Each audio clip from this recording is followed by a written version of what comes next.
Hello বন্ধুরা, আসসালামু আলাইকুম। আশা করি সকলে ভালো আছেন। তো অনেকেই আছেন যারা বিভিন্ন ভিডিও বা পিকচার লুকিয়ে রাখার জন্য অনেক অ্যাপস ব্যবহার করে থাকেন। তো আজকে আমি দেখাবো যে কোনো অ্যাপস ছাড়াই আপনার গ্যালারির ভিডিও আপনি লুকিয়ে রাখতে পারবেন।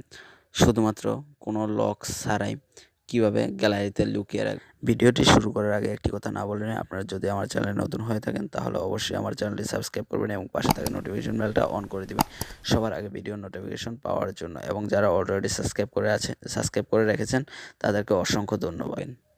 তো চলুন দেখিয়ে দিচ্ছি। প্রথম আপনারা গ্যালারি অপশনে চলে যাবেন। যাওয়ার পর এই থ্রি ডট মেনুতে ক্লিক করুন। ক্লিক করার পর এই যে উপরে দেখতে পাচ্ছেন হাইড অর আনহাইড অ্যালবামস, তাই ক্লিক করুন। ক্লিক করার পর এই জায়গায় যে ক্যামেরা বা আপনার যেই ভিডিওটি আপনি হাইড করে রাখতে চান ওই ভিডিওতে ক্লিক করুন। ক্লিক করার পর এই জায়গায় টিকমার উঠবে। ধরুন যে আমি এটা হাইড করে রাখতে চাই বা এইগুলো হাইড করে রাখতে চাই, তো এগুলোতে আমি অ্যাপ্লাই করে দিলাম। এই অ্যাপ্লাই ক্লিক করে দেওয়ার পর দেখতে পারবেন যে এগুলো আর এই জায়গায় নেই, এই জায়গায় এগুলো দেখা যাচ্ছে না।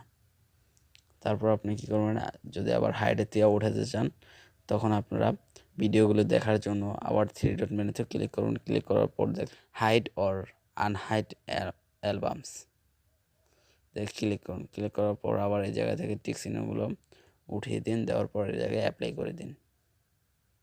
অ্যাপ্লাই করে দেওয়ার পর এখন দেখতে পাচ্ছেন যে ভিডিওগুলি চলে আসছে।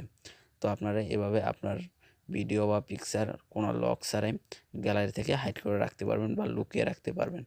তো যদি ভিডিওটা ভালো লাগে তাহলে অবশ্যই আমার চ্যানেলটি সাবস্ক্রাইব করবেন এবং পাশে থাকা নোটিফিকেশন বেলটা অন করে দিবেন। আর একটা লাইক দিতে ভুলবেন না। তো ভালো থাকুন, সুস্থ থাকুন, সদা সর্বদাই আরিয়ান টিপস 20 সঙ্গে থাকুন।